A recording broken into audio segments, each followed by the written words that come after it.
अक्टूबर 2007 की बात है। मुझे मेरे एक दोस्त ने सेफ शॉप का बिजनेस प्लान दिखाया, जो मेरे स्पॉन्सर थे। उस दिन मेरी बेटी का बर्थडे था और मैंने बिजनेस ज्वाइन करने से मना कर दिया। अक्टूबर 2007। और उसके बाद मैंने गोली देना शुरू कर दिया। ज्वाइन करने से मैं ज्वाइन करना चाहता नहीं था। जनवरी 2008 की बात है। मैं बिजनेस प्लान देखने के लगभग 2.5 महीने के बाद की बात है। मैं सेफ शॉप के ऑफिस में गया, जहां पे प्रेजेंटेशन हो रही थी, और उस प्रेजेंटेशन की क्लोजिंग कर रहे थे हमारे क्राउन लीडर और मेरे अपलाइन अजय सर। और अजय सर ने उस दिन स्टेज के ऊपर आकर के एक कहानी सुनाई, जो कहानी मेरे लिए बिल्कुल एक आश्चर्य था, दुनिया का 7वां अजूबा था। वो व्यक्ति जो सेफ शॉप का बिजनेस नहीं करना चाहता था, आज अगर आपके सामने एक मरकरी के रूप में खड़ा है। वो व्यक्ति जो एक फौज की नौकरी किया करता था, अगर आज एक सफल इंसान के रूप में, सफल बिजनेसमैन के रूप में जाना जाता है, तो उसके पीछे सिर्फ और सिर्फ जड़ में वो कहानी है, जिस कहानी को अपनी आंखों से आज आप देखने वाले हैं। उस दिन पहली बार मुझे पता चला कि सेफ शॉप कंपनी में एक श्याम सुंदर जी हुआ करते थे, जिनका जुलाई 2007 में एक्सीडेंट हो गया। और एक्सीडेंट होने के बाद परिवार का मुखिया इस दुनिया से चला गया। और इस दुनिया से चले जाने के बाद भी सेफ शॉप एक ऐसी कंपनी है जो उस परिवार को लगातार पैसे दे रही है। मैं रात भर सोचता रहा, जहां पे एक व्यक्ति इस दुनिया से चले गए और उनके जाने के बाद भी उस परिवार के पास में पैसा जा रहा है, और पैसा भी कैसा जा रहा है, बढ़ बढ़ के जा रहा है। सुना नहीं था कभी, यकीन नहीं हुआ। लेकिन इस बिजनेस की शुरुआत की जैसे आपने की। बिजनेस की शुरुआत करने के बाद उनके बारे में सुनता ही रहा, सिर्फ सुनता ही रहा। जब जिससे मिलो, हर सर से मिलो तो सुना, दीपक सर से मिलो तो सुना, सुनील मान सर से मिलो तो सुना, अजय सर से मिलो तो सुना, सुबोध जी से मिलो तो सुना। जिससे मिलो सिर्फ उनके बारे में सुना ही सुना। देखा तो क्या देखा, सक्सेस डे के एल्बम के पीछे पहली बार देखा 3 छोटे छोटे बच्चे, बीच में खड़ी उनकी मां, और पीछे एक स्कॉर्पियो कार। कुछ दिन के बाद मैंने देखा कि सक्सेस डे के पीछे की वो फोटो बदल गई। वो बच्चे थोड़े से बड़े हो गए, कार दूसरी आ गई, और पीछे एक सफेद रंग का मकान दिखना शुरू हो गया। कुछ दिनों के बाद वो फोटो फिर से बदली, बच्चे बड़े हो गए, कार स्कॉर्पियो की जगह पे फोर्ड एंडेवर हो गई, और घर जो था पीछे वो और ज्यादा आलीशान हो गया। एक मन में सवाल आया मेरे, और यह सवाल आज इस इंदिरा गांधी स्टेडियम में बैठे हर व्यक्ति के मन में होगा कि जो मैं उस फोटो में देख रहा हूं, जो मैं लोगों के मुंह से सुन रहा हूं, जो बातें, जो कहानियां सुनाई जा रही हैं, क्या वो कहानियां सच है या नहीं? है ना ये सवाल? कितने लोग यकीन से ये बात मानते हैं कि जो कहानियां श्याम सुंदर जी और उनके परिवार के बारे में आपको बताई गई हैं, जो बातें उस परिवार के बारे में आपको कही गई हैं, वो बातें सच है? आप में से कितने लोग मानते हैं इस बात को? यहां तो बोल दिया, बाहर जाकर के सवाल एक मन में खड़ा होता है कि ये सच है या नहीं। दोस्तों, आज वो दिन है जब हम इस कंपनी की 18वीं सालगिरह को मनाते हुए उस सच पे से पर्दा हमेशा हमेशा के लिए हटाने वाले हैं। आज के बाद आपकी कंपनी के बारे में, आज के बाद आपकी कंपनी की नीयत के बारे में, आज के बाद आपके परिवार के भविष्य के बारे में आपसे कोई माई का लाल सवाल नहीं पूछ पाएगा। दोस्तों, मैं चाहता हूं कि जिस परिवार को आपने और हमने पिछले 12 साल में सिर्फ और सिर्फ फोटोग्राफ में देखा है, हां, आज से 8 साल पहले सुषमा जी से हमें 10 कदम में मिलने का मौका मिला था, वो भी सिर्फ 1 मिनट का, दैट्स इट। तो जिस परिवार को हमने दूर से देखा है, आज वो परिवार आपसे मिलने के लिए, आपकी मोहब्बत देखने के लिए, और आपका बड़ा दिल देखने के लिए इस हॉल में, इस ऑडिटोरियम में आपके बीच मौजूद है। मैं नाम लेने जा रहा हूं और इस मंच पे स्वागत कर रहा हूं Mrs Sushma, wife of late Shri Shyam Sundar, और उनके 3 बेटे, Mr Deepak, Mr Hemant and Mr Bhavesh, on the stage please.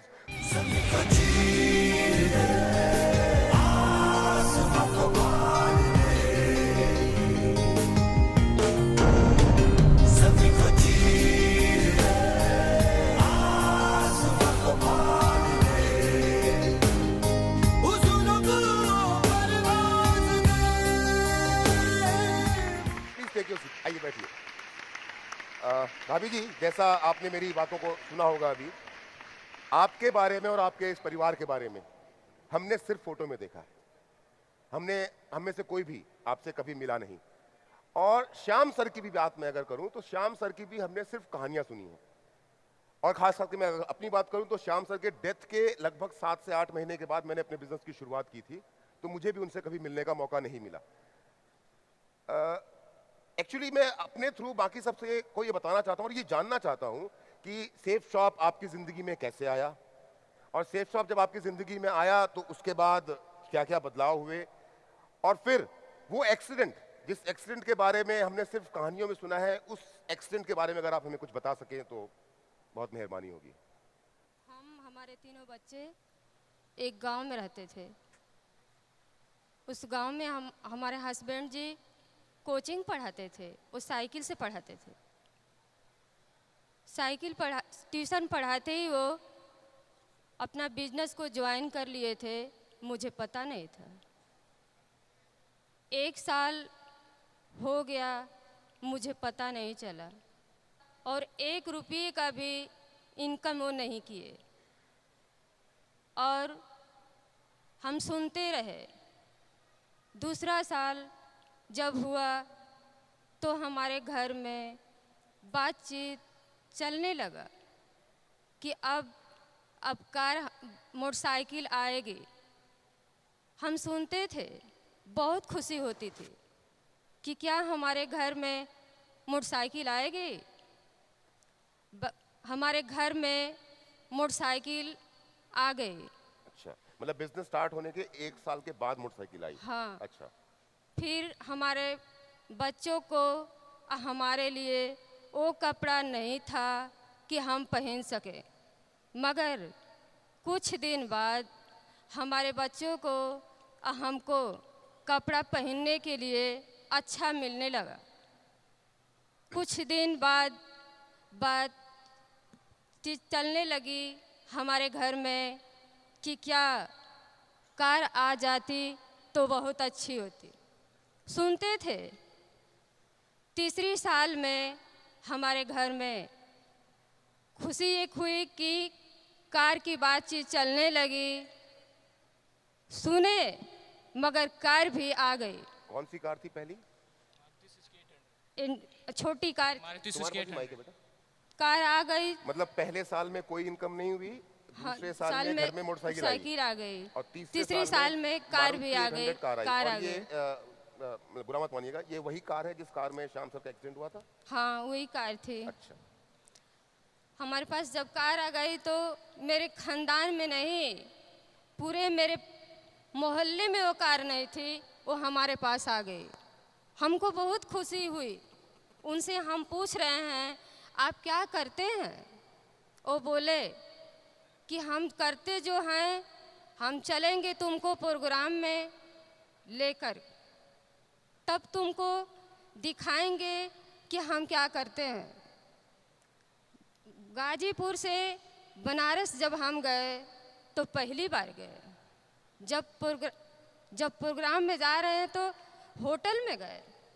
अच्छा, वो पहला जब गाजीपुर से बनारस आप पहली बार गए, उसके पहले आप गाजीपुर से बनारस कभी नहीं?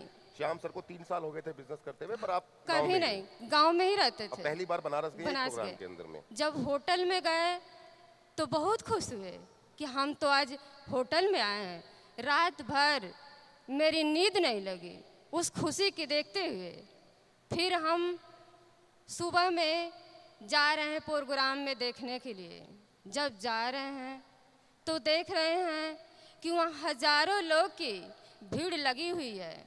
उस भीड़ में हम देखे तो बहुत खुश हुए। उस प्रोग्राम से हम घर वापस जा रहे हैं तो कुछ दिन बाद प्लान हम बनाए कि हम लोग जाएंगे गर्मी की छुट्टियां मनाने। हमारे तीनों बच्चे और हमारे हस्बैंड जी जा रहे हैं हम लोग गर्मी की छुट्टियां मनाने के लिए उत्तराखंड गए। अच्छा, ये आप लोग की पहली छुट्टी थी या इसके पहले भी कहीं गए थे आप लोग? उससे पहले भी हमको लेके गए से वैष्णो माता घुमाने के लिए। वैष्णो देवी घूमने गए। दूसरी बार हम गए उत्तराखंड घूमने के लिए। उत्तराखंड घूमे, केदारनाथ, बद्रीनाथ, ऋषिकेश हम घूम के घर वापस जब आए तो मेरे छोटे एक देवर जी थे, उनकी तबीयत बहुत पहले से ख़राब थी। उनके ख़राब से हमारे हस्बैंड जी वो बोल रहे हैं कि हमको लेके जाना है इनको बनारस इलाज करवाने के लिए। वो थे, हमारे छोटे देवर थे और साथ में ड्राइवर थे। दवाई करा करके उनको और घर वापस आ रहे थे तो ड्राइवर से वो बोल रहे हैं कि मुझे एक कार को दे दो, हम चलाएंगे। वो ले लिए। लेने के बाद वो कार से घर वापस जब आ रहे थे उसी बीच उनकी एक्सीडेंट हो जा रही है। अच्छा, मतलब जब ड्राइवर से गाड़ी श्याम सर ने ले लिए और श्याम सर गाड़ी नहीं चलाते थे? नहीं, कभी नहीं। हमेशा ड्राइवर चलाता उस दिन उन्होंने ले लिए। हाँ, ले लिए। जब एक्सीडेंट हो जा रहा है मुझे रात में पता नहीं चला, कुछ भी पता नहीं चला। सुबह में हम देखते हैं कि हमारे घर पे लोग कोई कार से कोई मोटरसाइकिल से सारे लोग की भीड़ लगी हुई है। हम घर से बाहर जा रहे हैं तो देख रहे हैं कि हो क्या रहा है। पूछे कि आप क्यों आए हैं? वो बोल रहे हैं कि श्याम सर की कार से एक्सीडेंट हो गया है। हमको ये लगा कि उनको थोड़ा बहुत चोट लगा है, इसीलिए सारे लोग मिलने के लिए आए हैं। हम सुबह से लेकर शाम तक उनको इंतज़ार कर रहे हैं, लेकिन उनकी डेड बॉडी शाम को आई तो। अच्छा, मतलब एक दिन शाम को पहले उनकी डेथ हो चुकी थी एक्सीडेंट में और डेड बॉडी आपको खबर भी एक दिन के बाद? हाँ, हमको खबर पहले से नहीं मिला था। तो लोगों ने क्या कहा था आपसे? वो लोग बोले कि मतलब उनको एक्सीडेंट हो गया है, इतना ही पता था, मुझे और पता नहीं था। जब उनको शाम में हम देख रहे हैं, शाम में तो उनकी डेड बॉडी आई तो हमको लगा कि ये तो हमारे हस्बैंड जी की डेड बॉडी है। देखते हुए हम अचानक बेहोश हो जाते हैं। फिर कुछ बाद मेरी होश हो रही है तो देख रहे हैं कि हमारे घर पे हर सर, दीपक सर गए हैं।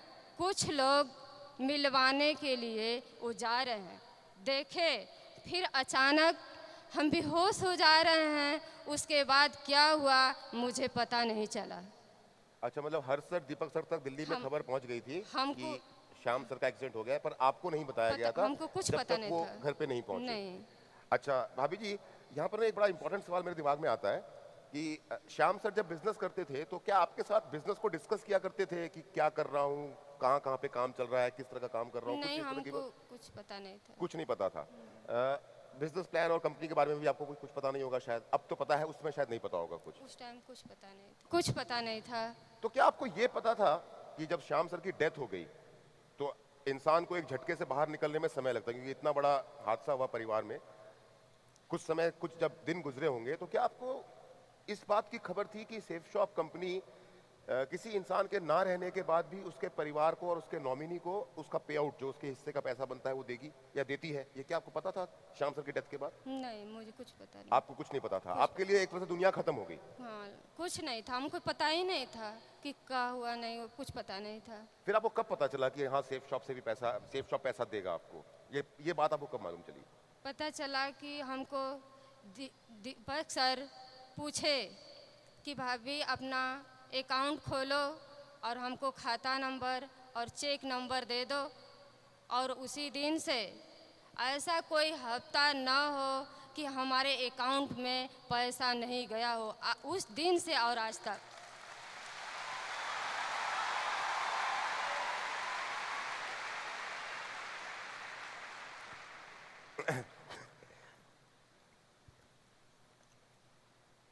श्याम सर तो नहीं रहे इस दुनिया में, उनकी जगह कोई ले नहीं सकता कभी। पर अगर मैं ये कहूँ कि श्याम सर के अलावा आपको कभी इस कंपनी के कारण कोई दिक्कत नहीं हुई, तो क्या ये बात सच है या गलत है? सच है। सच है? सच कंपनी ने आपका ख्याल रखा, लेकिन उसके बावजूद भी कुछ तो दिक्कतें आई होंगी आपको बिना श्याम सर के इस जिंदगी को जीने में, इन बच्चों को पाल पोस के बड़ा करने में, क्योंकि बच्चे तो बड़े छोटे छोटे थे। मुझे शायद आप 6 साल के थे जब पापा की डेथ हुई थी?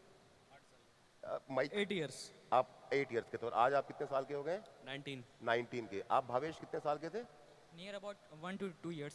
आप 2 साल के थे और आज आप कितने साल के हो गए? 15 years old. 15 साल के। आप हेमंत? 4 या 5. 4 या 5 साल के अभी थे, 18. आज आप 18 साल के हो गए। तो ये 6 साल, 8 साल, 2 साल, 4 साल, 5 साल के बच्चों को पाल पोस के बड़ा करने में, समाज का मुकाबला करने में, ज़िंदगी को जीने में, रोज़मर्रा की ज़रूरतों को पूरा करने में दिक्कतें पेश आई या सब कुछ आराम से हो गया क्योंकि पैसा था? वो थे तो मुझे कोई प्रॉब्लम नहीं था, मगर उनके चल जाने के बाद मुझे बहुत प्रॉब्लम हुआ। हमारे घर का रीति रिवाज यही था कि आपको घर से बाहर नहीं जाना है, मगर हमारे बच्चों का समय से फीस नहीं जमा होता था, बच्चों का कोई बुक कापी किताब लेने के लिए होता था तो मुझे बहुत सोचना पड़ता था, क्या आज होते तो हमको सोचना नहीं पड़ता। मतलब पैसा होते हुए भी फीस जमा नहीं हो पा रही है क्योंकि आप घर से बाहर नहीं जा सकते। घर से बाहर नहीं जाते थे। फिर बहुत कब आपने बाहर जाना शुरू किया फिर? जब प्रॉब्लम हमको खड़ा होने लगा, कोई घर परिवार से सपोर्ट नहीं मिला, तब हमको घर से बाहर निकलना पड़ा। अच्छा भाभी जी, एक बात पूछना चाहता हूँ कि श्याम सर की जब डेथ हुई थी तो श्याम सर ने उसके पहले क्या कोई इंश्योरेंस पॉलिसी वगैरह सेफ्टी के लिए कुछ ऐसा करवा के रखा था? किए थे मगर मुझे पता नहीं था। अच्छा, सर ने किया हुआ था लेकिन आपको पता नहीं था, फिर क्या हुआ? कुछ दिन बाद हमको पता चला, हम समय से प्रीमियम जमा नहीं कर पाए और मेरे पास कोई रसीद नहीं था कि उसके बारे में हम कहीं पूछने की ज़रूरत भी नहीं, हम पूछे भी नहीं और उससे 1 रुपया भी मुझे नहीं मिला। अच्छा, इंश्योरेंस पॉलिसी से आपको 1 रुपया भी नहीं मिला। कारण ये कि एक तो रसीद नहीं था और दूसरा कि शायद ये भी रहा होगा कि आप बाहर नहीं निकल सकती, कोई था नहीं आपकी हेल्प करने के लिए, ये भी एक कारण शायद हो सकता है। भाभी जी, एक सवाल पूछ रहा हूँ, बुरा मत मानिएगा, आप कितनी पढ़ी लिखी हैं? ज़्यादा तो नहीं पढ़ी हूँ, केवल मात्र 3-4 तक बस पढ़े हैं, ज़्यादा नहीं पढ़ी। 3वीं या 4वीं क्लास तक आपने पढ़ाई कर रखी नहीं। है, मतलब हल्का फुल्का पढ़ लेती हैं पर उतना नहीं है। ये बड़ा इंपॉर्टेंट सवाल है, जवाब आप अपनी मर्जी से दीजिएगा। और ये सवाल मैंने आपसे आपके एजुकेशन के बारे में इसलिए पूछा है कि श्याम सर की डेथ हो गई और प्लीज बुरा मत मानिएगा मैं बार बार इस शब्द को रिपीट कर रहा हूं, अगर सेफ शॉप नहीं होता तो क्या होता? आज जो सेफ साफ नहीं होता तो जो हमारे तीनों बच्चे जो अच्छे कपड़ा पहन करके आज साहब के सामने जो बैठे हैं, आज हम बैठ नहीं पाते। वाह वाह वाह वाह वाह। अब इसी से मिलता जुलता मेरा एक और सवाल है कि यहाँ पर तो सेफ शॉप है, तो सेफ शॉप के कारण आज ऐसा है कि इंदिरा गांधी स्टेडियम सजा हुआ है, तीनों बच्चे बड़े हो गए हैं, हजारों लोग आपको स्टेडियम में देख रहे हैं, लाखों लोग आपको फेसबुक लाइव और यूट्यूब के थ्रू देख रहे हैं। पर जनरली ऐसे परिवार जिनके परिवार का मुखिया बीच रास्ते में साथ छोड़ के चला जाता है, हम जिस समाज में रहते हैं बेटा, जिस सोसाइटी के हम लोग रहने वाले हैं, उस समाज में जिस परिवार का मुखिया बीच रास्ते में परिवार का साथ छोड़ के चला जाता है, ऐसे परिवारों के साथ क्या होता है इन जनरल? जब चले जाते हैं घर के मुखिया तो बहुत प्रॉब्लम होती है, हमको भी प्रॉब्लम हुआ। कुछ दिन जिनके घर के मुखिया नहीं रहते हैं तो अच्छे स्कूल में नहीं पढ़ पाते, उनकी सुविधाएं नहीं मिल पाती, मगर हमारे साथ ऐसा कुछ नहीं हुआ। सेफ साहब की बदौलत आज हमारे पास सब कुछ है। चलिए, आपने बच्चों की बात की, आपने, क्योंकि देखो एक बात तो यहाँ पर जो लोग यंग लोग हैं वो शायद बच्चों की इंपॉर्टेंस को ना समझ पाए, पर जिनके घरों में बच्चे हैं वो जानते हैं कि उनके माँ बाप जो भी काम करते हैं अपने बच्चों के लिए करते हैं। और अब मैं तीनों बच्चों से बात करने वाला हूं जो पहली बार आपके सामने अपनी ज़बान से कुछ बोलने वाले हैं। एक जोरदार तालियां इन तीनों बच्चों के लिए। सबसे बड़े बेटे हैं दीपक। सबसे पहले मैं चाहूंगा कि आप अपने बारे, क्योंकि मैंने आपको फोटो में ना यहाँ से यहाँ तक बढ़ते हुए देखा है, पहली बार रूबरू हम सब आपके साथ पहली बार हो रहे हैं, आप अपने बारे में कुछ बताएं। Myself Deepak Kumar and I'm the elder son of my father. Father के साथ साथ मैं घर का बड़ा लड़का हूँ और मैंने क्लास 12 बनारस तक कंप्लीट करी है और मैं करंटली सिर्फ BBA कर रहा हूँ MIT पुणे से। कहाँ से? MIT पुणे। आप BBA कर रहे हैं MIT पुणे से। तो पुणे में आप क्या हॉस्टल में रहते हैं? नहीं, खुद सोसाइटी ले रखी है अपार्टमेंट पीजी में? नहीं, अपार्टमेंट, अपना फ्लैट। अपार्टमेंट में, फ्लैट में रहते हैं आप? अकेले रहते हैं, दोस्तों के साथ रहते हैं? दोस्तों के साथ रहते कितने फ्रेंड एक साथ रहते हैं? हैं 3। 3 दोस्त हैं जो एक अपार्टमेंट में एक साथ रहते हैं और पढ़ते हैं। खाना कौन बनाता है आप तीनों में से? कुक हायर कर रखा हमने। अच्छा, आप खाना नहीं बनाते, कुक हायर करके रखा हुआ है आपने। So nice. हेमंत, आप अपने बारे में बताएं। जब पापा थे तो मुझे एक गाजीपुर के ज़िले में एक अच्छे स्कूल में एडमिशन करवा रखे थे, वो MJRP स्कूल था। लेकिन कुछ दिन बाद पापा के डेथ के बाद मम्मी ने एडमिशन करा दिया सनबीम गाजीपुर में। तो लेकिन पहले वाला स्कूल कौन सा था?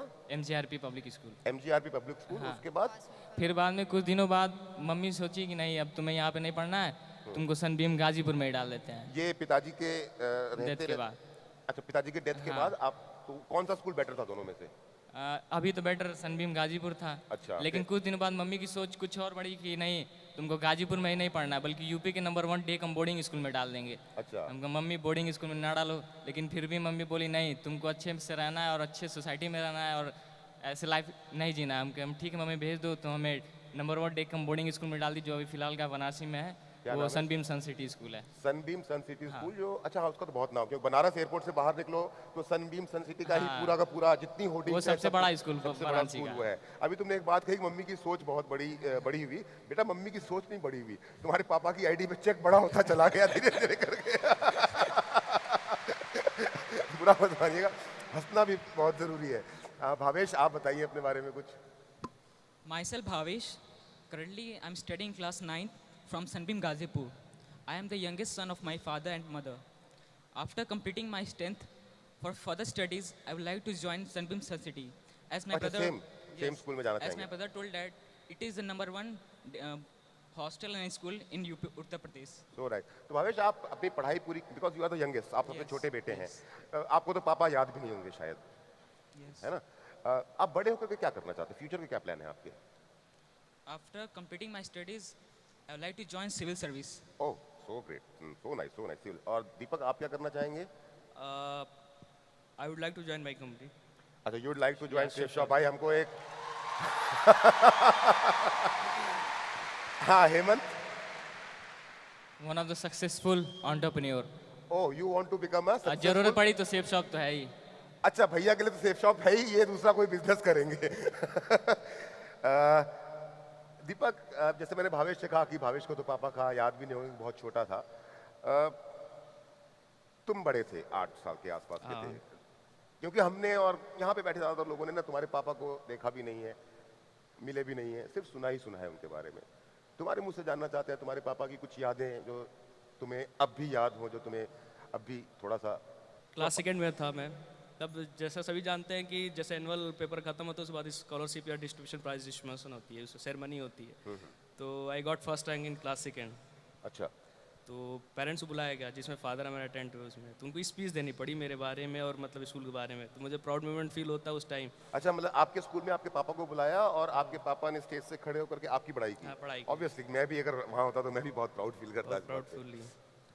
और एक और, जैसे मुझे टॉयज़ के कलेक्शन बहुत पसंद थे। हमें मुझे एक कार पसंद थी, बहुत एक्सपेंसिव थी उस टाइम की, 2000 की कार मतलब खिलौने वाली कार या कुछ चलती वाली नहीं कार? नहीं नहीं, खिलौने वाली अच्छा, कार। खिलौने वाली कार। तो बहुत एक्सपेंसिव थी, तो बट मम्मी से बोला तुम्हें फादर से बोलो आप। मैंने पापा से बोली, वो जीत करके मैंने गाड़ी उन्होंने दिला दी मुझे। तो मेरे लिए बहुत सिंपल थे कि ताकि वो मुझे गाड़ी को आपने संभाल के रखा है पापा अभी भी की रखी याद? पड़ी अभी है। भी उस गाड़ी को अभी आपने भी पापा रखी की याद में संभाल के रखा हुआ है। सो nice of you, so nice. Hemant, तुम्हें कुछ याद है या बस हल्का फुल्का ही पापा का? हाँ, कुछ याद है। क्योंकि देखो, मैं पापा के बारे में बार बार इसलिए बोल रहा हूँ कि आज इस परिवार की जो पहचान है उसकी शुरुआत तो पापा से ही है ना, और जिंदगी भर बिल्कुल। पापा के नाम से ही रहेगी।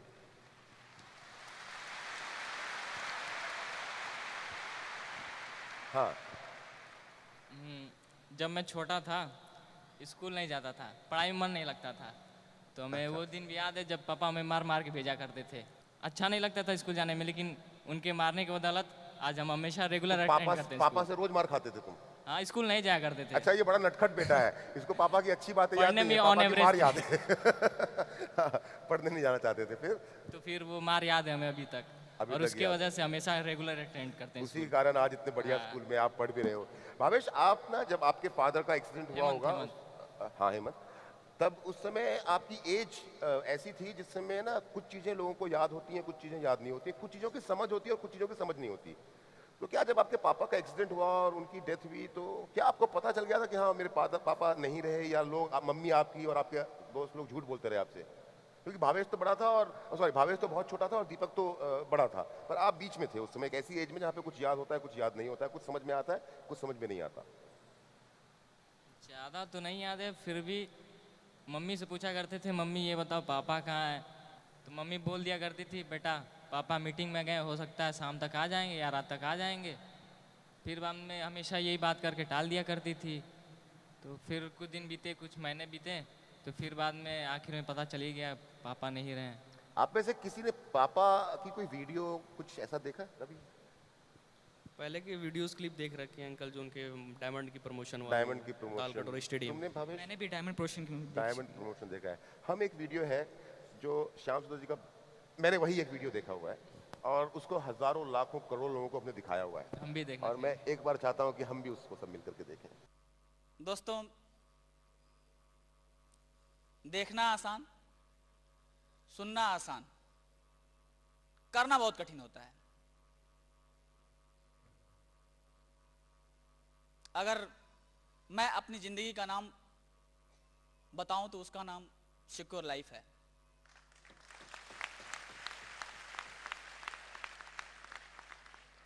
क्योंकि हमारे जीवन का आधार रोटी, कपड़ा और मकान, यही तीन होते हैं, और मेरे जीवन में यही तीनों मेरे पास नहीं थे।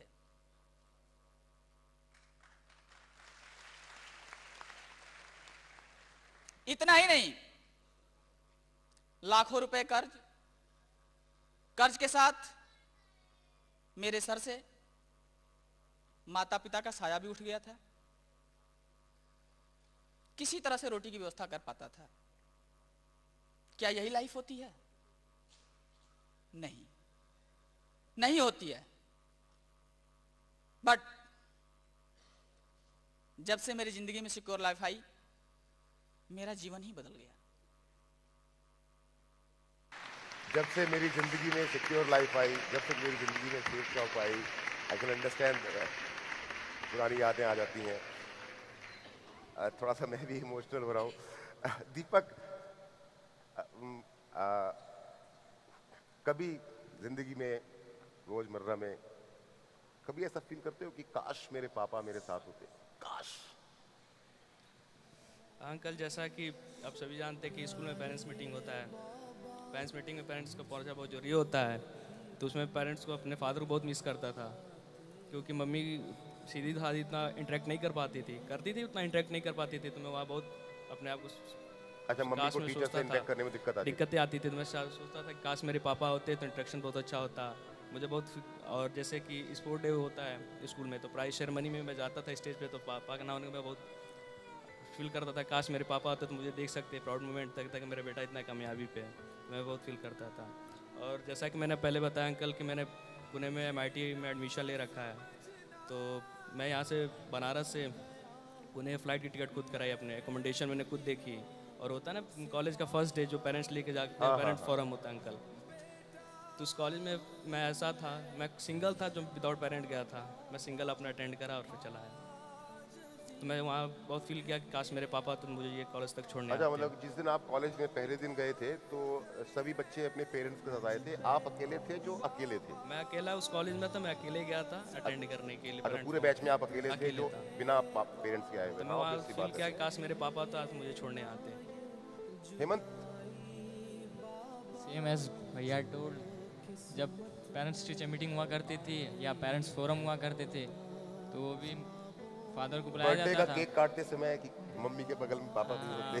वो भी दिन आता ही है, लेकिन क्या करें।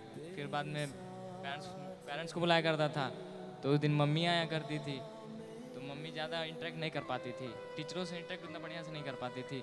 फिर भी अच्छे से ही करती थी, ऐसा नहीं है, अच्छे से करती थी, लेकिन फिर भी पापा कुछ अलग ही ढंग से किया करते थे। फिर वो दिन ज़्यादा याद करते बिना पापा के। हम लोग छोटे भी काफी थे। दीपक, तुम सबसे बड़े हो, तुम्हें सेफ शॉप के बारे में कब पता चला? जब क्लास 8 में था तब मुझे पता So चला। means that you were when almost like 13 years old, 13, 14? Yeah. 13 14 you are 19 means 5 years back. आज से 5 साल पहले तुम्हें पता चला कि सेफ शॉप क्या, मतलब सेफ शॉप क्या?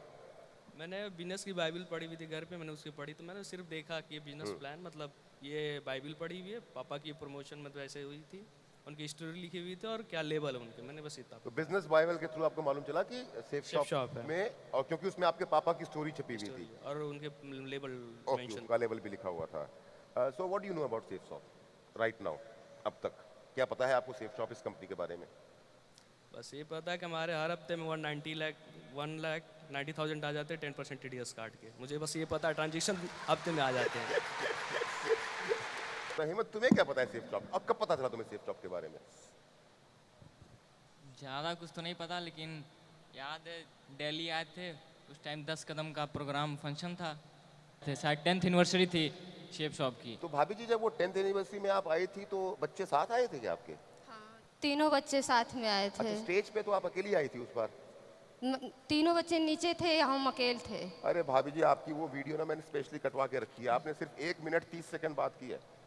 श्याम सुंदर की मैं धर्म पत्नी हूँ। मेरा नाम सुषमा है। हमारे 3 बच्चे हैं और एक दिन अचानक उनकी दुर्घटना में उनकी मौत हो गई। भगवान ने ऐसे किसी के साथ न करे जो मेरे साथ हुआ है। जितनी यहाँ पे महिलाएं बैठी हैं, अपनी अपनी पति को सहयोग दें कि ये बिजनेस मेरा हमेशा कामयाब हो।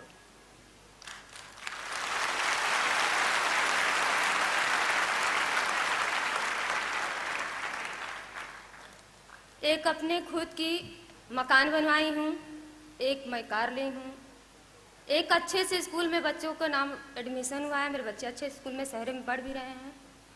और दीपक सर का प्यार और हर सर का प्यार, डायरेक्टर का प्यार मुझे हमेशा मिलता है।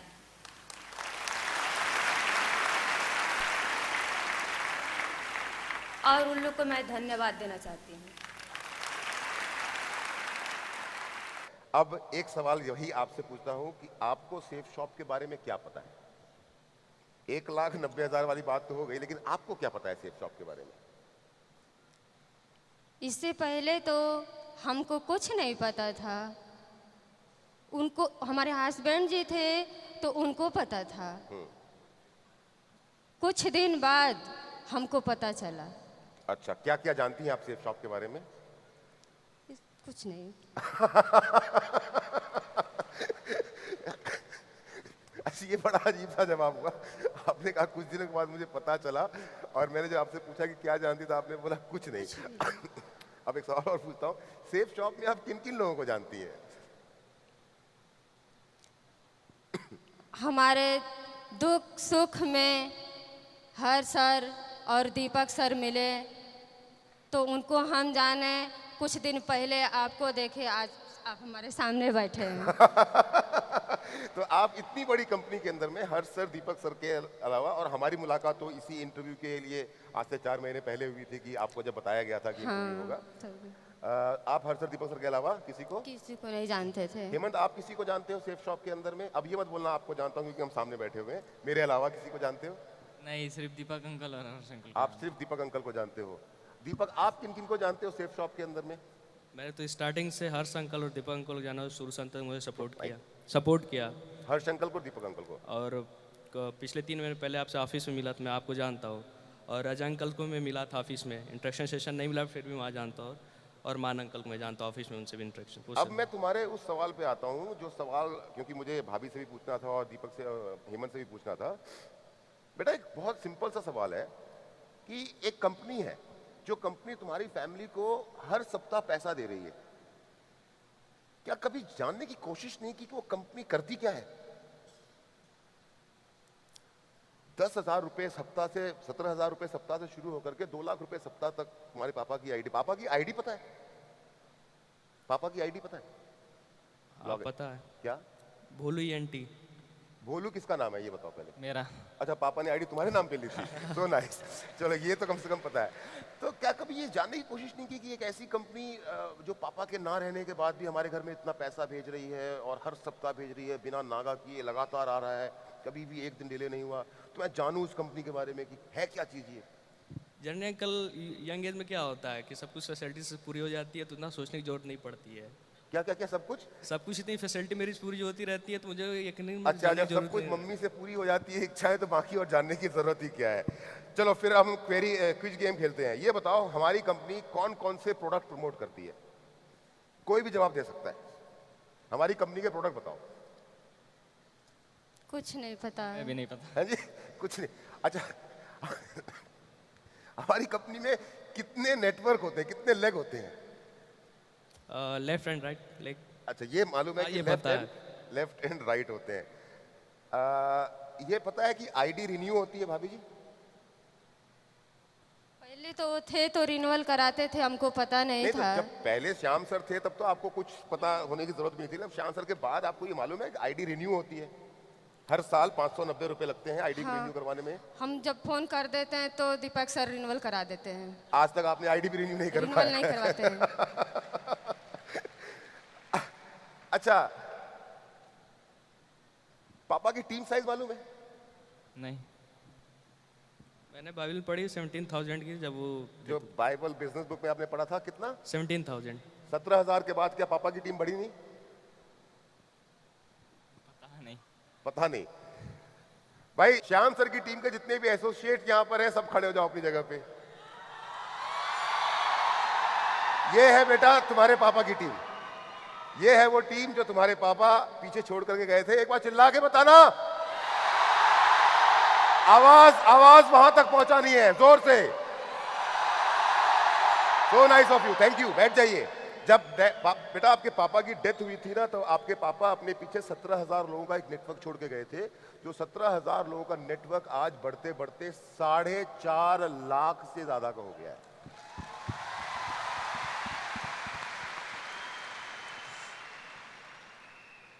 दीपक, अब इसी से मिलता जुलता एक और सवाल है कि तुम अपनी पापा की टीम में किन किन लोगों को जानते हो? तुम्हारी जो पापा की जो मैंने बात कही 17,000 से 4.5 लाख की टीम है, इस टीम के अंदर में क्योंकि तुम सबसे बड़े हो, किन किन लोगों को जानते हो? और तुम क्योंकि यूट्यूब और फेसबुक पे हो, इसलिए सवाल मैं तुमसे पूछ रहा हूँ। प्रदीप मिश्रा। प्रदीप मिश्रा अंकल को जानते हो? जानता हूँ। कैसे जानते हो प्रदीप मिश्रा अंकल को? मेरी मरकरी की प्रमोशन थी वाराणसी में, उन्होंने पिकअप करने के लिए होटल आए हुए थे। पूरा शुरू से बताओ। वाराणसी में प्रमोशन थी, मरकरी प्रमोशन अपनी अच्छा, थी। तुम लोग की होटल से वो मरकरी पिकअप में। करने के लिए आए हुए थे, तो उनसे इंटरेक्शन हुई थी हमारी, तब से मैं जानता हूँ। उसके अलावा नहीं। प्रदीप जी कहां पर हैं आप? प्रदीप जी 1 मिनट के लिए स्टेज पे आएंगे प्लीज? जोरदार तालियां हमारे वीनस लीडर प्रदीप मिश्रा जी के लिए। आप बैठे रहो। ये मैं इसलिए आपको बता रहा हूं कि जब श्याम सर जी की डेथ हुई थी, तब प्रदीप मिश्रा जी, जिनका नाम अभी दीपक ने लिया, इनकी टीम हुआ करती थी मात्र 50 लोगों की। कितनी? And now my dear friend, माय younger brother is leading a team of more than 90,000 associate. 90,000 अगले मरकरी हैं हमारे। और एक मेरा और पर्पस है प्रदीप जी को यहां बुलाने से पहले। सुषमा जी ने अपने इंटरव्यू में एक बात हमको बताई कि श्याम सर का जब एक्सीडेंट हुआ तो उनको 24 घंटे तक किसी ने बताया ही नहीं कि उनका एक्सीडेंट हो गया है।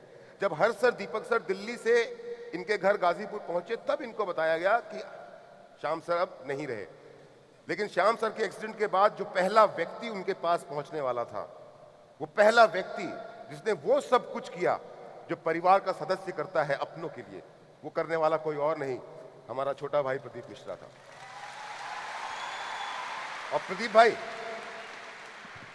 सिर्फ 1 से 2 मिनट में मैं जानना चाहता हूं, क्योंकि वो बातें हमने सिर्फ समझ सकते हैं आप। नहीं, मेरे पास फोन आया आसपास कि प्रदीप वहाँ पे सैदपुर में घटना हुई है। हम वहाँ पहुँचे तो डेथ हो गई थी उस टाइम पे, और पुलिस चौकी उनकी मिट्टी पड़ी थी शाम सर की। उसके बाद फिर वाइट कपड़ा आया, हमने खुद सिला वहाँ पे उनको। फिर वहाँ से हम लोग गए गाजीपुर में, पोस्टमार्टम हुआ। फिर घर पे गए, भाभी जी को देखा मैंने आपको, घर पे गए हम लोग। वहाँ से घाट गए, वहाँ पे हर्ष सर आए, दोस्तों दीपक सर आए। और एक बात बहुत बड़ी वहाँ पे हुई, मैं था और दिलीप जी यहाँ बैठे हुए हैं, अमरनाथ भार्गव बैठे हुए हैं। हम लोग वहाँ पहुँचे, कसम खाए कि ऐसा काम करेंगे ना, इतिहास बनेगा। और दोस्तों बन गया इतिहास आपके सामने।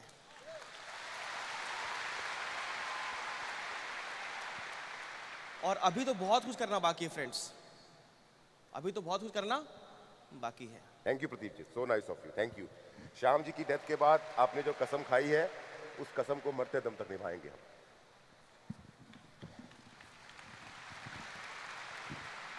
आज के बाद आप लोग ये नाम प्रदीप मिश्रा कभी नहीं भूलेंगे। मेरा अगला सवाल है भाभी जी। अब इस सवाल का जवाब ना मैं पहले से जानता हूं, पूछो कैसे? कैसे? इवॉल्व इंडिया क्या है बताओ? क्योंकि जो सेफ शॉप का मुझको जवाब मिला उसमें मुझको इवॉल्व इंडिया का जवाब भी मिल गया। इवॉल्व इंडिया क्या है? नहीं पता है? नहीं पता। नहीं पता? भाभी जी आप ना मत बोलिएगा, इवॉल्व इंडिया क्या है? हमको भी पता नहीं था इवॉल्व इंडिया। आपको भी नहीं पता था।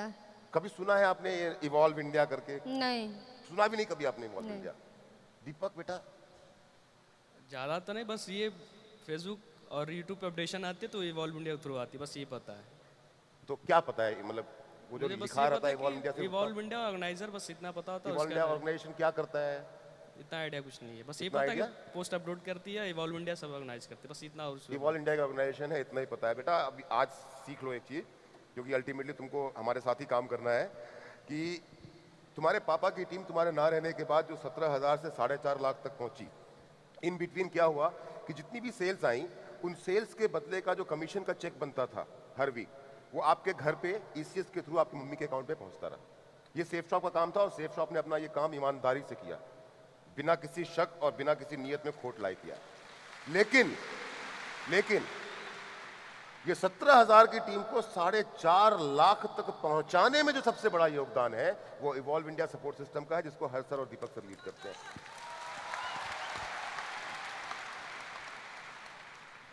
भाभी जी आपकी श्याम सर का जब एक्सीडेंट हुआ था तो उसके पहले शादी के कितने साल हो चुके थे? 14 साल हो गया था शादी करने के बाद। अच्छा, शादी के 14 साल के बाद वो उनका स्वर्गवास हुआ, तो भी मोटा मोटा 12 साल हो गया है उनका स्वर्गवास हुए। तो आपकी जिंदगी के दो पहलू हैं, एक वो पहलू है जो 14 साल तक जब आप उनके साथ थी, और एक ये पहलू है जो 12 साल आपने अपने दम पे समाज के साथ और इन बच्चों के साथ में अपनी जिंदगी की लड़ाई लड़ी है। क्या अंतर आया है उन दोनों जिंदगियों में? वो थे तो भी किसी चीज़ की कमी नहीं थी, आज वो नहीं है तो भी किसी चीज़ की कमी नहीं है, बाकी उनकी तो याद हमको हमेशा आती है, जब तक हम रहेंगे तब तक आती रहेगी। दीपक मुझे ना ऐसा लग रहा है कि ये सवाल मैंने ये सवाल ना शुरुआत में मम्मी से पूछा था, जब हमने मम्मी की पढ़ाई की और उसकी बातें की थी, तो मुझे लगता है ये क्वेश्चन तुमसे भी मुझे करना चाहिए। बेटा बड़ा सोच समझ के जवाब देना मुझको, and you can take your time. तुमने इतनी सारी बातें सुनी, अगर सेफ शॉप नहीं होता बेटा, क्योंकि तुमने जब इंट्रोड्यूस किया अपने आप को तो तुमने बताया, मुझे हेमंत ने बताया, भावेश ने बताया अपने स्कूल के बारे में, you are studying in top school, top colleges, flat में रह रहे हो, खाना जो है कुक आके बना के जाता है, कोई दिक्कत नहीं जिंदगी में। अगर सेफ शॉप नहीं होता तो?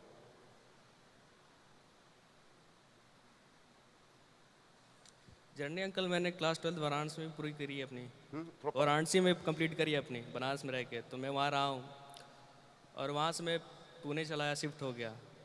तो ऑलमोस्ट मैंने इंडिया के सारे टॉप मोस्ट सिटी में ट्रेवल कर चुका हूँ, और वहाँ देखता हूँ रेस्टोरेंट, होटल या फिर ढाबा जैसे वगैरह, तो जो 16 से 18 के बीच में कम उम्र के बच्चे जो काम करते हैं, तो शायद अगर हमारे जीवन में सेफ शॉप नहीं होता तो मेरे फादर के ना होने के बाद मैं उस रेस्टोरेंट या ढाबे या फिर होटल में काम किया करता। इतनी छोटी उम्र में बाहर निकलना पड़ता मैं घर को चलाने नहीं, अगर के लिए। मैं नहीं कहता कि ढाबे या रेस्टोरेंट में, लेकिन अगर मैं सच बताऊं कि जिन परिवार को तो ऐसा होता है, उन परिवार के जो बड़े बच्चे होते हैं, लड़के हो या लड़कियां हो, उनको बहुत कम उम्र में अपने घरों से बाहर निकलना पड़ता है। निकलना पड़ता है 17-18 साल की उम्र में नौकरी करना, स्ट्रगल करना शुरू करना पड़ता है, जिसकी आज तुम तीनों में से किसी की जरूरत नहीं है। और अगर भाभी जी अगर मेरी बात गलत हो तो आप ना कर सकती हैं, श्याम सर इतना कुछ तो करके चले गए कि अब इन तीनों बच्चों को जिंदगी भर कुछ करने की जरूरत नहीं पड़ेगी। नहीं करने की कोई ज़रूरत नहीं, इतना करके गए हैं कि सोचने की ज़रूरत ही नहीं है। तो जब अगर यही बात है कि सोचने की जरूरत नहीं है, तो मुझे ये बताइए कि क्या क्या करके गए हैं श्याम जी ना रहने के बाद भी? क्या क्या प्रॉपर्टीज, घर, गाड़ी, बंगला, क्या क्या बनाया है आपने?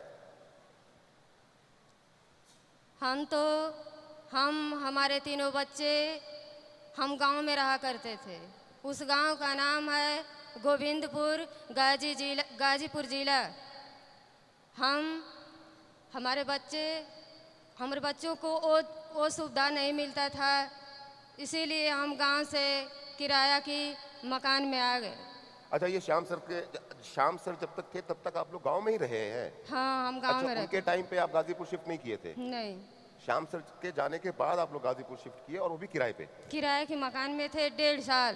1.5 साल? अच्छा। अब हमको ये लगा कि हम कितना दिन तक किराया की मकान में रहेंगे। अब हमको ये लगा कि हम क्यों ना अपने के लिए खुद का मकान बनवा लें।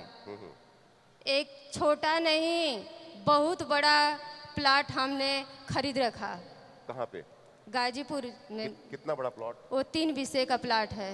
3 बीसा मतलब लगभग 3000 स्क्वायर फीट का। Very good. उस प्लाट। अच्छा, वो यही है? हैं? हाँ, ये आप ही का घर है ना? चलिए, ये घर बड़ा फेमस है, जानते हो कि नहीं जानते हो? है ना? हाँ, बताइए, इस घर के बारे में बताइए आप। इतना घर बड़ा बनाए हैं आज कि उस घर में कोई रहने वाला भी नहीं है। क्यों? इसलिए कि हमारा बड़ा बेटा एक पुणे में रहता है। हाँ। और उससे जो छोटा बेटा है वो बनारस में रहता है। एक उससे जो छोटा बेटा है वो गाजीपुर मेरे साथ रहता है। अच्छा, इस घर के अंदर में सिर्फ आप और भावेश रहते हैं, बाकी तो आप दोनों हॉस्टल में रहते हैं और अपनी पढ़ाई पूरी कर रहे हैं। चलिए, बस यही एक घर प्रॉपर्टी? नहीं, इसके अलावा भी प्रॉपर्टी मेरा 2 प्लाट गाजीपुर में है। कितने का है? एक छोटा दूसरा प्लाट है जो कि 50 लाख का है। गाजीपुर में 50 लाख का? गाजीपुर में। अच्छा, और और जो तीसरा प्लाट है जो कि मेरा खुद का 1 करोड़ का है। 1 करोड़ का है? हाँ। और मैंने मुझे 1 करोड़ से बात याद आई कि आज से 3-4-5 महीने पहले मेरे को दीपक सर एक दिन कहानी सुना रहे थे कि श्याम सर की एक जमीन को सरकार ने अधिग्रहण कर लिया है, जिसपे हाईवे बनने वाला है। उसका कितना पैसा मिलना है आपको? उसमें 4 लेंथ में मेरा जमीन जा रहा है, जिसमें वो 1 नहीं 1.5 करोड़ रुपया मिलने वाला है। अच्छा, सरकार से 1.5 करोड़ रुपए का मुआवजा मिलने वाला है। तो आपने बेसिकली क्या है कि सारी की सारी प्रॉपर्टीज अपनी गाजीपुर में ही बहुत सारी अलग अलग प्रॉपर्टीज बनाई है, उसके अलावा भी कहीं? उसके अलावा भी मेरा प्रॉपर्टी है। एक प्लाट मेरा बनारस में है जो कि 1.5 करोड़ का प्लाट है। 1.5 करोड़ का प्लॉट बनारस में है?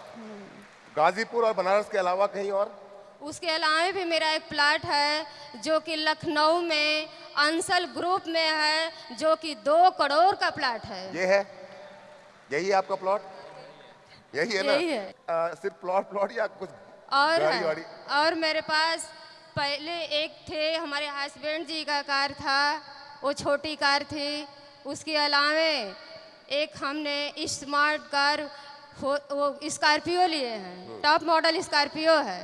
हाँ। उसके बाद भी एक मेरा खुद का 4 इंडेवर कार जो कि 40 लाख की है।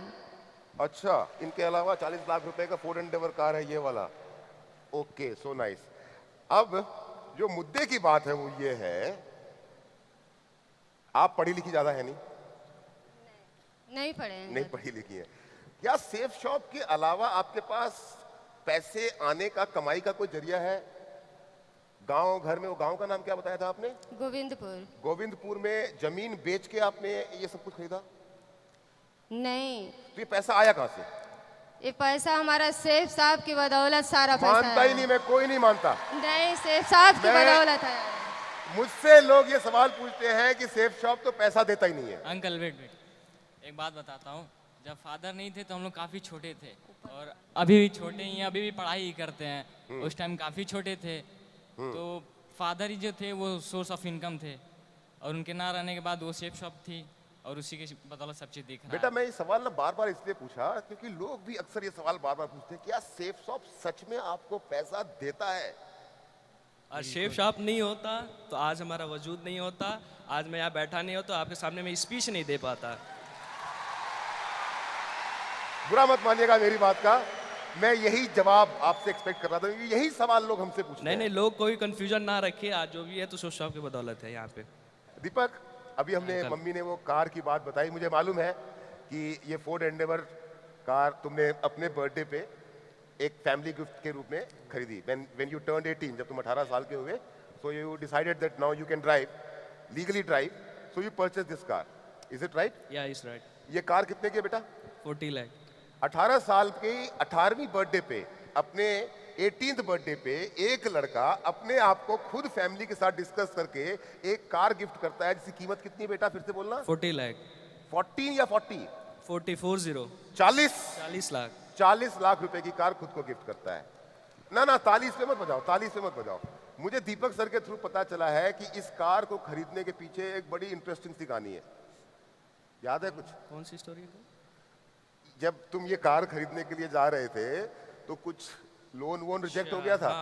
लोन मिलना मना कर दिया था ना किसी ने? रिजेक्ट हो गया था। है? अगर तुम्हें बुरा ना लगे तो क्या वो कहानी सुनाना चाहोगे? बिल्कुल बिल्कुल। एक्चुअली वो अंकल की हमें लेनी थी मर्सिडीज बेंच। थोड़ा बाइक में पास में। मर्सिडीज बेंच लेनी थी अपने को, बट गाजीपुर के वैसे रोड कंजेशन नहीं थी, इसलिए हमने एसयूवी ट्राई करी। तो अपने मतलब बातचीत करी हम लोगों ने, तो हमने सोचा फोर्ड इंडेवर ले लेते हैं, वो अपने लिए कंफर्टेबल पड़ी। तो हमारी थिंकिंग ये थी कि 20 लाख कैश दे देते हैं, 20 लाख लोन ले लेते हैं। तो हमने 50,000 दे के एजेंसी में मैंने गाड़ी बुक कर दी। अच्छा, 20 लाख रुपए आपको डाउन पेमेंट करना था, 20 लाख का लोन था, 50,000 रुपए आपने एडवांस पे करके गाड़ी बुक करवा ली। ओके। और 2-3 दिन बाद पता चलता है कि मेरा लोन रिजेक्ट हो गया है। अच्छा, लोन रिजेक्ट हो गया, 20 लाख का लोन रिजेक्ट हो गया। तो ये पता करने के लिए मैं एजेंसी शोरूम में जाता हूँ, तो मैं सेल्स मैनेजर से मिलता हूँ। तो बोलता है सर आपका मतलब कैंसिल हो गया, आप जीएम सर से बात करो, जनरल मैनेजर जो आपके। तो मैं केबिन में जाता हूँ, बैठता हूँ, बात करता हूँ। तो कहता है, तो मैं उसको अपनी ट्रांजेक्शन दिखाता हूँ, आरटीआर दिखाता हूँ, आरटीजी जितने भी रहते हैं और बैंक स्टेटमेंट, उनको तो सारी चीज़। क्यों किया? मतलब ये पहले कागज नहीं दिए थे आपने? सब कुछ था अवेलेबल, सब कुछ मैंने सबमिट सारे पेपर दिए थे आपने, आईटीआर वाईटीआर सब दिया था? सब कुछ मैंने उनको सब कुछ दिखाया। तो उनका बस यही कहना था कि दिख तो सब रहा है बट बिलीव नहीं हो रहा है। मतलब कह रहे कितने बड़े ट्रांजेक्शन सब कुछ हो रहे हैं, बैंक अकाउंट सब कुछ आपके क्लियर है, स्टेटमेंट सब कुछ, मुझे बिलीव नहीं हो रहा है कि ऐसे भी ट्रांजेक्शन आपके अकाउंट में आ सकते हैं। अच्छा, फिर? तब मैंने उनको समझाने की कोशिश करी कि हमारे फादर 18 ईयर्स बैक मतलब उन्होंने ये कंपनी ज्वाइन करी। क्या फादर? मतलब 18 ईयर्स बैक उन्होंने पहले पापा ने 18 साल पहले कंपनी ज्वाइन करी है, काम स्टार्ट किया। और इसके बाद मतलब ऐसे आता है ट्रांजेक्शन। तो कह रहा है कि पिताजी को गए 12 साल हो गए, तो मेंशन नहीं है। तो मैंने बताया कि मम्मी मतलब फर्दर वर्क करते हैं, उनके नाम पे आता है। कि अच्छा चलिए ठीक है। तो फिर भी उनको उनका एक ही जवाब था कि दिख तो सब रहा है बट बिलीव नहीं हो रहा है। फिर तो क्या हुआ? घंटों प्रयास करने के बाद मैंने दीपक अंकल को फ़ोन किया कि दीपक अंकल ऐसी सी बात है। तो उन्होंने कहा अच्छा ठीक बेटा फ़ोन दो, मैं उनको समझाता हूँ। तो अंकल ने भी घंटों प्रयास करी, कहा कि देखिए फिर दीपक सर ने किसको, जीएम को समझाने की कोशिश करी। तो उन्होंने भी अंकल ने समझाया कि देखिए इनके फादर थे, ऐसा ऐसा किया इन्होंने, फिर इनको आप पेपर्स देख लो सब कुछ। बट वो उनका सब देखी था, दिख तो सब रहा है, सब कुछ है यहाँ पे, लेकिन मुझे बिलीव नहीं हो रहा कि ऐसे भी ट्रांजेक्शन आ सकते हैं या फिर ऐसे भी पैसा आपको हर हफ्ते आ सकते हैं। तो अंत में मैंने ये डिसाइड किया कि अब रहने तो यहाँ छोड़ो, और 2 महीने बाद आएंगे और 40 लाख रुपए दे के कैश लेके गाड़ी उठा के। हाल ही यही बात हुई कि मैंने अपने बर्थडे के दिन मैंने 40 लाख रुपए दे के वो गाड़ी लेके आया। फिर उसके बाद हमें 40 लाख रुपए कैश दिया और गाड़ी लेके आई, लेकर के आ गए। दिख तो रहा है पर बिलीव नहीं हो रहा है। दिख तो रहा है पर बिलीव नहीं हो रहा है। और अब इससे मिलता जुलता एक और सवाल पूछना चाहता हूँ बेटा तुमसे मैं। देखो, तुम्हारे फादर एक बिजनेस स्टार्ट करके गए, इवॉल्व मीडिया सपोर्ट सिस्टम और सेफ शॉप कंपनी ने उस नेटवर्क को लगातार आगे बढ़ाया। तुम्हारे पास लाखों करोड़ों रुपए आए तुम्हारे परिवार के पास में, और वो लगातार आता ही रहेगा। 18th बर्थडे पे तुमने अपने ही लिए अपनी फैमिली के लिए एक कार गिफ्ट के रूप में परचेस की जिसकी कीमत 40 लाख रुपए।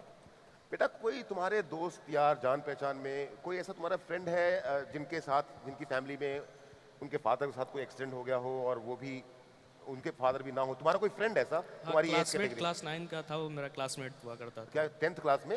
क्लास 9th में। क्लास 9th में तुम्हारा क्लासमेट था। उसके फादर की भी डेथ हो गई। क्या करते थे उसके पापा? उनके फादर का मिल चला करता था, जो मिल हुआ करती है, उनके फादर का फैक्ट्री था। अच्छा, और फिर क्या हुआ जब उनके फादर की डेथ हो गई? तो डेथ होने के बाद उनकी मिल बंद हो गई। अब फिर उसको मतलब कम उम्र में उसको बैंगलोर में जॉब करना पड़ा ताकि वो अपने प्रॉब्लम टैकल कर सके, सिचुएशन अपनी लाइफ की। फादर के डेथ होने के बाद अब उस लड़के को बैंगलोर में जॉब करना पड़ रहा है। ये बात समझने की कोशिश कीजिएगा, हम और आप सभी के सभी लोग, की सेफ शॉप है जिसके कारण 18 साल की उम्र में लड़का अपने आप को 40 लाख की गाड़ी गिफ्ट करता है और दूसरा कोई बिजनेस होता है तो वो खत्म हो जाता है। ये सेफ शॉप है। भाभी जी, एक बड़ा अजीब सा क्वेश्चन पूछता हूं मैं आपसे, याद आ गया मुझको आपका घर देख करके। क्योंकि अक्सर ना लोग जब ना आपके गाजीपुर बनारस के एरिया के से लखनऊ उस एरिया से ज्वाइन करते हैं ना, तो जब उनको प्लान दिखाते हैं और आपके बारे में बोलते हैं, बताते हैं, क्योंकि हम बताते हैं आपके बारे में, सबको बताते हैं और बताते रहेंगे सारी जिंदगी, क्यों ना बताएं, छाती ठोक के बताएंगे जब सब कुछ किया है तो लोग हमसे एक सवाल पूछते हैं कि श्याम सर के घर का एड्रेस दो, और कुछ लोग आपके घर का एड्रेस दे देते हैं। क्या आपके घर पे लोग वाकई में चेक करने के लिए आते हैं या नहीं आते हैं? हमारे घर पे एक दो लोग नहीं, हजारों लोग जाते हैं। अच्छा, वाकई में आते हैं? हाँ, जाते हैं। तो मेरे पास पड़ोसियों से पूछते हैं, क्या ये स्वर्गीय श्री श्याम सुंदर जी का घर और सुषमा जी का घर यही है? मेरे पास पड़ोसी बताते हैं कि हाँ यही है। वो मेरे मकान का फ़ोटो खींच के लेके चले जाते हैं। मेरे पास पड़ोसी हमसे मिलते हैं तो कहते हैं कि श्याम सुंदर जी को और सुषमा जी को पूछते हैं। मुझे सुनते हैं, बहुत खुशी होती है कि क्या फ़ोटो खींच के मकान के ले गए हैं। अच्छा, फोटो खींच के मकान के ले जाते हैं। अंकल हाँ। एक बात की इंसिडेंट बताता हाँ, हूँ। बताओ बेटा। काफ़ी मज़ेदार है। एक दिन क्या हुआ, माइक से। हम काफ़ी छोटे थे तो अपने कॉलोनी में एक स्पेस था, ठीक है, खाली जगह हुई पड़ी हुई थी, फील्ड थी। तो वहाँ पे हम लोग क्रिकेट खेल रहे थे। अच्छा, क्रिकेट खेलते वक्त एक बंदा आता है, कहता है बाबू इधर सुनो। हम कहे हाँ भैया बताओ। तो कहता है ये बताओ कि लेट में से श्याम सुंदर और सुषमा जी का घर कौन सा है? मैं कहा, यार ये तो अपने ही घर की बात कर रहा है। अच्छा, तुम्ही से आकर के हम तुम्हारे ही घर से का पूछते हैं। अच्छा, तो उनके क्या बताएं? उनके भैया वो सामने जो वाइट बिल्डिंग दिख रही है ना, वहीं पे आप चले जाओ। तो तुमने बताया नहीं कि मैं उनका बेटा हूँ? नहीं, हम बता देते तो हमारे साथ लगते फोटो क्लिक करने। हम कहे नहीं भैया जाओ।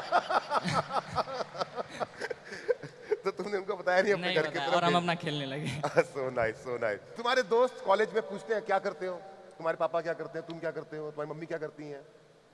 सिंपली उनका ये क्वेश्चन रहता है, क्योंकि मैं महीने में 2 बार ट्रैवल करता हूँ, या तो अपने घर से या फिर ऐसे कहीं जाता हूँ। तो उनका ये कहना होता है कि ऐसा तू कौन सा फादर तुम्हारे काम के घर गए, तू फ्लाइट की टिकट इंस्टेंट बुक करता हो, इंस्टेंट तू चला जाता है। तो मैं कहता हूँ कि देख भाई ऐसी मतलब कंपनी है, MLM जॉब करते हैं फादर के, नेटवर्किंग बिजनेस। तो कहते हैं फेक मत, या तो तू रईसी खानदानी होगा या तो पिताजी तुम्हारे कोई नेता वेता होंगे। अच्छा, या तो तुम खानदानी रईस हो या पिताजी नेता है, 2 नंबर का पैसा पड़ा हुआ है सारा। क्यों कहता है तू महीने में 2 बार फ्लाइट्स अप डाउन करता हो, तो इंस्टेंट टिकट बुक करता और कहीं जाता। और अंकल ये बता दूं आपको कि लगभग 5 महीने मैंने 1,22,000 की मैंने ट्रेवल कर चुका हूँ सिर्फ फ्लाइट से। जब से तुमने कॉलेज ज्वाइन किया है तब से लेकर के अब तक 1,22,000 की 1 लाख? ट्रैवलिंग कर चुका हूँ फ्लाइट से अप एंड डाउन। या तो मैं लखनऊ, बनारस या बैंगलोर आता रहता हूँ घूमने के लिए। तो मेरा इतना अच्छा। एक्सपेंस हुआ। और इतना ही अंकल, मैं सेल्फ कॉन्फिडेंट रहता हूँ अपने ड्राइविंग पे। तो मैं जूम कार से लगभग 82,000 की एक्सपेंसिव ड्राइव कर चुका हूँ। तो टैक्सी नहीं सेल्फ ड्राइविंग करके निकलता हूँ। कहीं भी जाता हूँ तो मैं जूम कार बुक करता हूँ और सेल्फ ड्राइव करके कहीं भी जाता हूँ। टैक्सी नहीं करते बुक? नहीं, मैं सेल्फ कॉन्फिडेंस अच्छा, अपने खुद ऊपर ही चलाना गाड़ी को पसंद करते हो? पसंद करता हूँ। वाह बेटा वाह, जिंदगी हो तो ऐसी। काश हमारे पिताजी भी सेफ शॉप किया करते।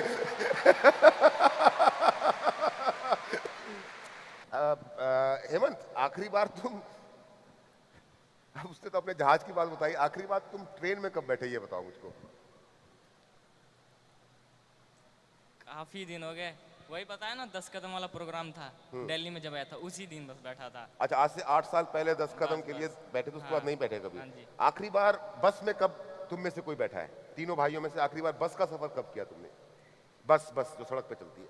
नियर अबाउट 3 ईयर्स एगो, 3 3 साल साल पहले। कहाँ गए थे? वाराणसी से लखनऊ तक गया था। वाराणसी से लखनऊ यूपी स्टेट ट्रांसपोर्ट की बस से गए थे? नहीं, वॉल्वो एसी बस अंकल। बेटा मैं वॉल्वो एसी की बात नहीं कर रहा, मैं उस बस की बात कर रहा हूँ जो सड़क में घूमती है शहर के अंदर नहीं, में। उसकी नौबत ही नहीं है कि मैं उसमें जाके बैठ उस बस सकूं। में कभी नहीं बैठे तुम लोग? नहीं, कभी नहीं बैठे? ट्रैवल करते हो तो याद भाई? नहीं है, लेकिन अभी तक तो याद नहीं है हमें। अच्छा, जिंदगी के बारे में क्या सोचते हो, यहाँ से आगे क्या होगा, क्या लगता है? यहाँ से ज़िंदगी बहुत हसीन दिखती है, और जितने भी सपने मेरे पूरे होते हैं वो सेफ शॉप की बदौलत पूरे होते हैं। मैं ये कहना चाहता हूँ। आपको अपने बच्चों का भविष्य क्या दिखता है? अगर ये सेफ साफ नहीं होता तो हम हमारे जो बच्चे अच्छे से बैठे हैं देखते नहीं हम लोग। तो इसी बात पे मैं आप इस इंटरव्यू को समाप्त करूंगा, या और कुछ पूछना बाकी है? अंकल एक और मैसेज मैं देना कुछ चाहता हूँ। बाकी है? हो गया? हाँ बेटा, क्या बोल रहे थे? अंकल सभी जानते हैं, या पूरी दुनिया कहती है मुझसे कि तुम्हारे पिता का शायद उठ गया है, मेरे ऊपर से शायद उठ चुका है। लेकिन हर एक सिक्के के 2 पहलू होते हैं, जिसमें पहला पहलू ये सच है कि मेरे पिता का शायद उठ चुका है, लेकिन दूसरे पहलू में बात एकदम झूठी है। लोग कहते हैं कि तुम्हारा कोई केयर करने वाला नहीं है, फिर कोई गाइड नहीं करने वाला, लेकिन ये सर झूठ है। क्योंकि मेरे ऊपर ऐसे 2 हाथ हैं जो कभी पिता की कमी खलने नहीं दी, और वो नाम है हर्ष अंकल और दीपक अंकल, जिन्होंने मुझे निरंतर सपोर्ट किया। यहाँ तक कि मुझे अभी कोई सपोर्ट चाहिए होते, अगर मैं 24/7 कभी भी कॉल करूं, तुरंत मुझे कॉल बैक आता है, हाँ अंकल बेटा तुम्हें क्या प्रॉब्लम है, क्या गाइडलाइन चाहिए। तो मैं कभी भी फ़ोन करता हूं, फ़ोन पिकअप होता है और कहते कोई प्रॉब्लम है तो मुझे कॉल कर लिया करो 24/7। तो मैं अपने अंकल को और शेफ साहब को बहुत बहुत धन्यवाद देना चाहूँगा कि मैं इस मुकाम पर यहाँ तक पहुँचा हूँ उन लोग की वजह से। हम भी हर्ष सर और दीपक सर को धन्यवाद देना चाहेंगे इस बात के लिए कि आपने सर उस सपने को संजो के रखा जिस सपने को श्याम सर ने देखा था। बहुत बहुत शुक्रिया आप सभी लोगों का, thank you very much, so nice, बहुत अच्छा लगा मुझे आपसे। गुनाहों की दलदल से आजाद हो जा, सारे मसले नीचे रह जाए, ऐसे उठना